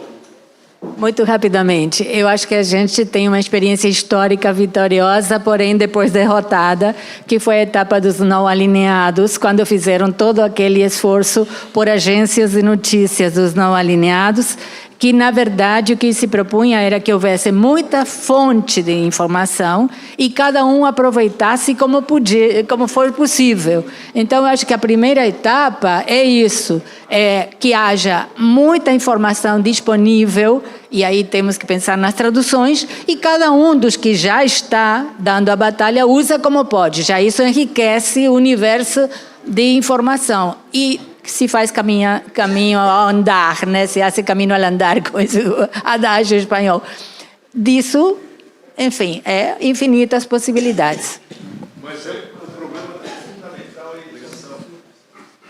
E para você ser precisa de uma enorme experiência de vida e senso crítico e saber esse conhecimento e saber escutar o outro.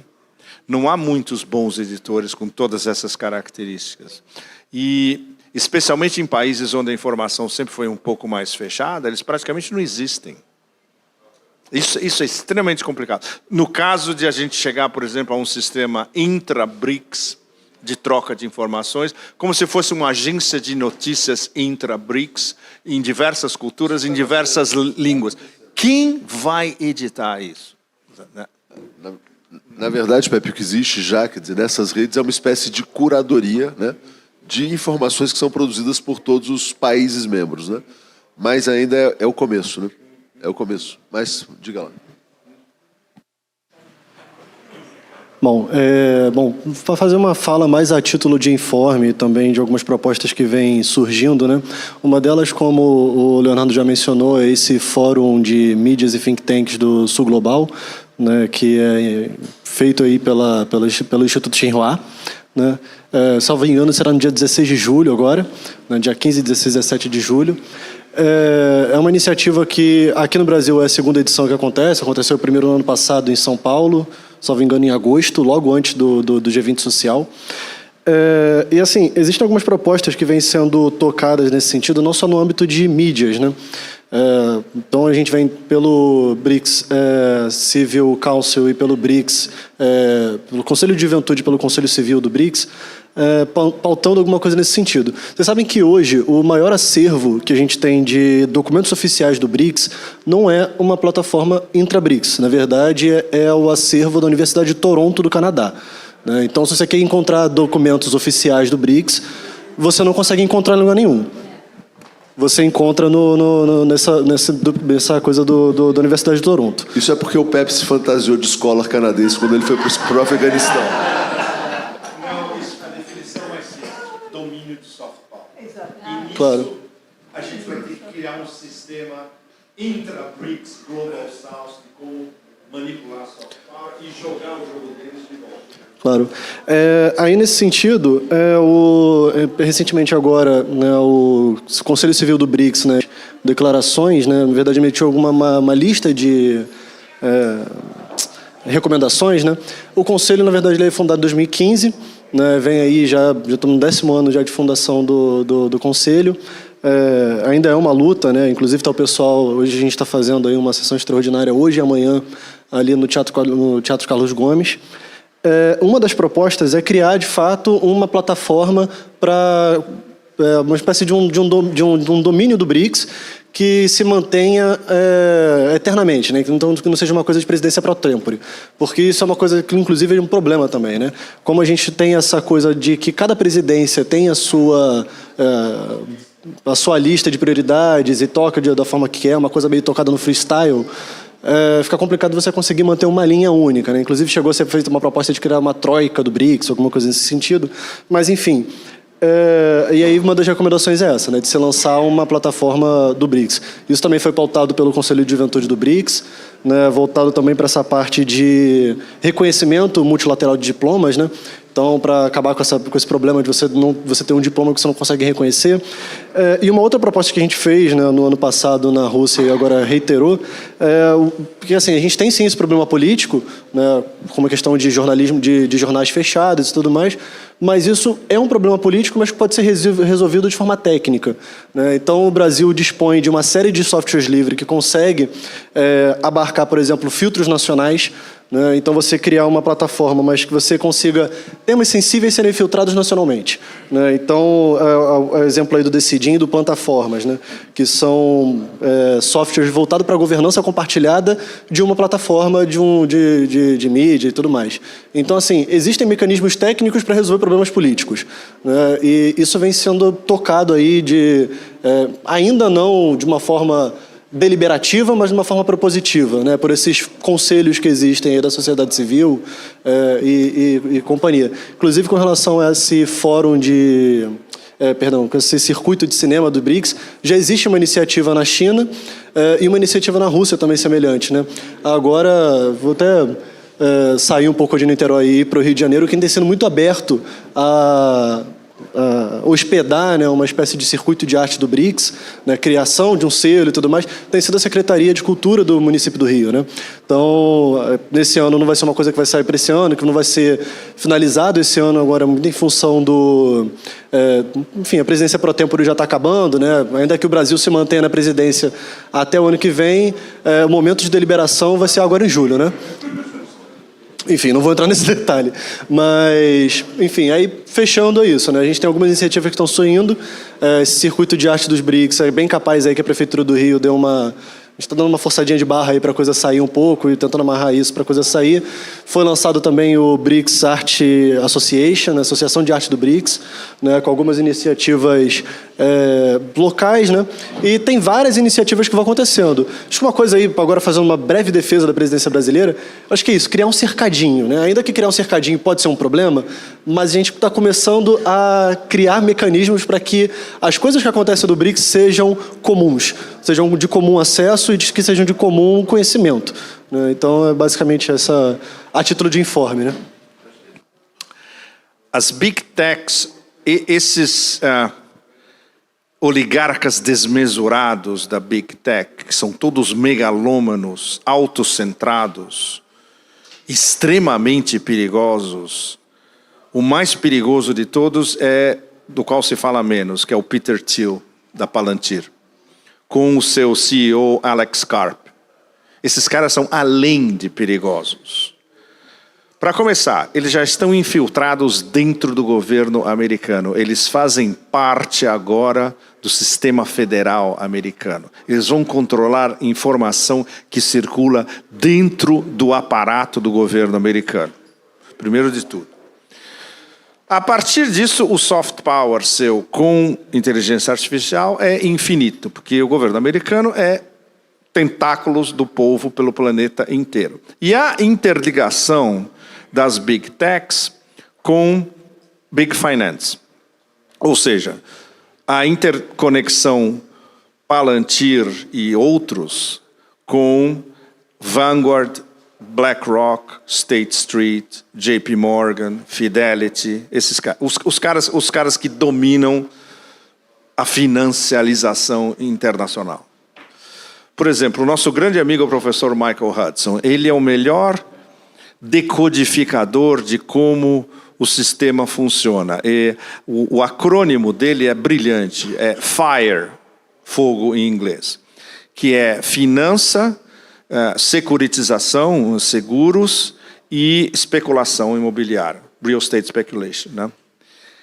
Esse sistema já está sendo completamente ultrapassado por o que Palantir e Big Techs querem fazer, que é muito mais radical no sentido de inteligência artificial, da maneira que eles conceptualizam, é a abolição da história, é a abolição do passado e é a abolição de qualquer outra cultura que não seja uma cultura binária de inteligência artificial.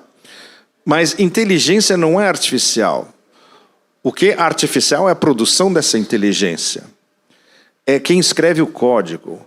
Ou seja, o artificialismo dessa inteligência vai ser tão inteligente quanto a medida e a capacidade de quem escreveu esse código. Então, você imagina uma empresa como a Palantir, que tem um alcance ilimitado, que faz sistemas de inteligência artificial para matar seres humanos, que é exatamente o que eles venderam para Israel e que Israel aplica em Gaza. Isso pode ser aplicado ao planeta inteiro, com apenas algumas dezenas ou centenas de técnicos escrevendo o código. Delimitado por quem? Por uma empresa que está inserida dentro do governo americano. Ou seja, delimitado pelo governo americano de novo. Ou seja, em termos de soft power, eles estão sempre 10 léguas à frente de todo mundo, né? E acho que ainda o resto do planeta não percebeu a ramificação desse monopólio que eles querem ter sobre inteligência artificial. Os chineses já perceberam, os russos já perceberam. Sim, os chineses já perceberam e os russos já perceberam. Coincidentemente, só para a gente fechar aqui, no dia 3, né? A gente está no dia... Hoje é dia 5, né? Não, 4. Não, no dia 1º, então. No dia 1º houve um evento no BNDES sobre cooperação no âmbito dos BRICS no campo da inteligência artificial. Qual é a grande discussão, né? E o Brasil e a China estão discutindo parcerias nesse sentido. Inteligências artificiais com código aberto para o Brasil, para serem tropicalizadas aqui, para que elas ganhem a identidade nacional. Então, houve conversas aí com grandes big techs chinesas, na verdade, que podem chegar ao Brasil com uma cara local. Eu acho que esse é um caminho bem interessante. Assim como a gente está discutindo aqui, quer dizer, a cooperação dos veículos de comunicação, os países vão ter que discutir a sua soberania digital, o controle sobre os seus dados e o desenvolvimento das suas próprias inteligências artificiais a partir do código aberto de quem tiver mais adiantado. Então, eu acho que isso está acontecendo. Eu só queria dar essa boa notícia, né? Passar para o Hertal. O DeepSeek é o primeiro passo. Bom, Leonardo Atush, Pepe Escobar, uma grande honra ter vocês aqui. Muito obrigado.